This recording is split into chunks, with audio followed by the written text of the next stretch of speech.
இப்போ பார்த்தீங்கன்னா மறுநாள் காலையில் பொழுது விடிஞ்சாச்சு. சரி சொல்லிவிட்டு பாப்பாவுக்கு முடி எடுத்துகிட்டு வந்துடலாம் சொல்லிவிட்டு இப்போ கிளம்பிட்டோம். ஃபஸ்ட்டு காலையில் பார்த்தீங்கன்னா ஏர்லியாக போயிட்டு மாஸ் அட்டன் பண்ணிட்டு வந்தாச்சு.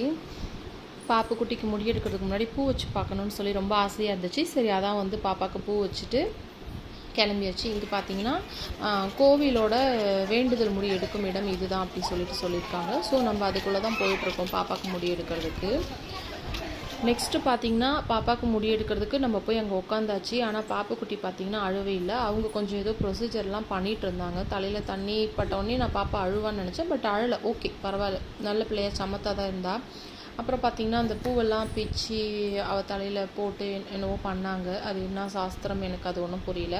அதுக்கப்புறம் பார்த்திங்கன்னா பாப்பாவுக்கு முடி எடுத்தோடனே ஃபஸ்ட்டு ஒரு முடி வழிச்சாங்க இல்லைங்களா கொஞ்சம். அந்த முடியை மட்டும் பார்த்திங்கன்னா ஒரு பேப்பர் எடுத்து அந்த பேப்பருக்குள்ளே வந்து மடித்து வச்சு என்கிட்ட கொடுத்தாங்க. இதை வந்து நீங்கள் குளிக்க வைக்க போவீங்க இல்லைங்களா, அப்போ வந்து கடலில் வந்து விட்டுருங்க இந்த முடியை அப்படி சொல்லிட்டு கொடுத்தாங்க. ஸோ அதையுமே வந்து நாங்கள் வாங்கி வச்சுட்டு பாப்பாவுக்கு முடி எடுக்கிறத மட்டுமே ரொம்ப இன்ட்ரெஸ்டிங்காக பார்த்துட்டு இருந்தோம். என்னென்னா எப்போ எந்த நேரத்தில் இவள் அழுக ஆரம்பிப்பாளோ அப்படிங்கிற ஒரு பயம் உள்ளுக்குள்ளே இருந்துகிட்டே இருந்துச்சு. ஒழுங்காக காட்டணுமே, குழந்தை பயப்படக்கூடாது அப்படி சொல்லிட்டு.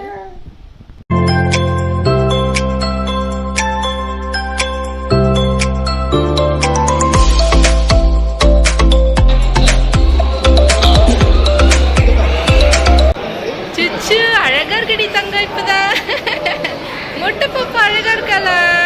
வந்துருக்கோண்டி தங்கம், பாரு அப்படி பாரு. ஹை பாப்பா குட்டி குளிக்க போறாளா? சொல்ல இங்க பாரு அம்மு. இப்போ பார்த்தீங்கன்னா பாப்பாவுக்கு மொட்டை அடிச்சாச்சு. அதுக்கப்புறம் வந்து பீச்சு கூட்டிகிட்டு வந்து கடலில் வந்து தலைக்கு குளிக்க வைக்கணும் அப்படி சொன்னாங்க. ஆனால் ஃபுல்லாக குளிக்க வைக்கிறதுக்கு கொஞ்சம் பயமாக இருந்தங்காட்டி தலையை மட்டும் கழுவிக்கலாம் அப்படி சொல்லிட்டு பக்கெட்டும் அங்கேயே ப்ரொவைட் பண்ணாங்க. வாங்கிட்டு வந்துட்டு வந்து அவங்க அப்பா போயிட்டு ஒரு பக்கெட் தண்ணி மட்டும் பிடிச்சிட்டு வந்தாங்க. அதை பாப்புக்குட்டிக்கு வந்து தலை மட்டும் ஃபுல்லாக சுத்தமாக கழுவி விட்டுட்டு அதுக்கப்புறம் நாங்கள் அங்கேருந்து கூட்டிகிட்டு வந்துட்டோம். இப்போ பார்த்தீங்கன்னா ரூமுக்கு வந்துட்டு பாப்பாவை ஹாட் வாட்டரில் குளிக்க வச்சுட்டு அவளுக்கு பட்டுப்பாவாடை செட் எடுத்துடணும் சொன்னோம் இல்லைங்களா, அதை போட்டுட்டு இப்போ காது குத்துறதுக்கு கிளம்பியாச்சு. பாப்புக்குட்டி வந்து நமக்கு காது குத்த போகிறாங்கன்னு தெரியாமல் ரொம்ப ஹாப்பியாக சிரிச்சுட்டே ஜாலியாக சந்தோஷமாக வந்தாங்க. இன்னும் கொஞ்சம் நேரத்தில் எப்படி அழப்போகிறாங்கன்றதை பார்க்குறத நினைக்கும் போதே வந்து கொஞ்சம் கஷ்டமாக தான் இருந்துச்சு. இருந்தாலும் அந்த இது டைமுக்கு நம்ம செய்ய வேண்டியதை கரெக்டாக பண்ணிடணும் இல்லைங்களா. ஸோ அதுக்காக தான் சரி பரவாயில்ல அப்படி சொல்லிட்டு இப்போ கூட்டிகிட்டு போயிட்டுருக்குறோம். காது குத்த போகிறாங்களா பாப்பா? கோச்சு பாவம்.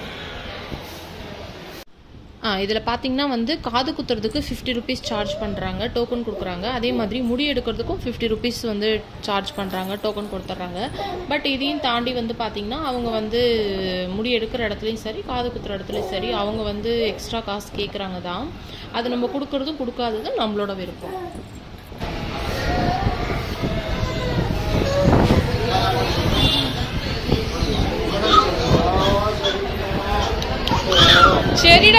சரிடா மயிலே.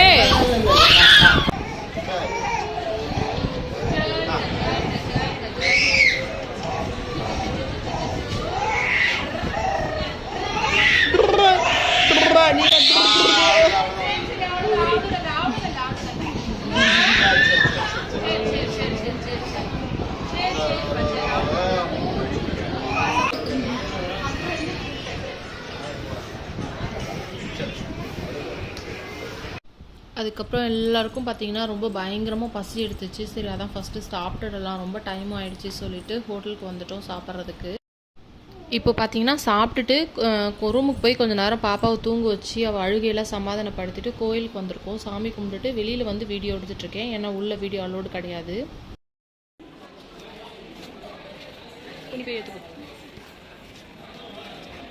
பாப்பாக்கு சொல்லிக் கொடுங்க.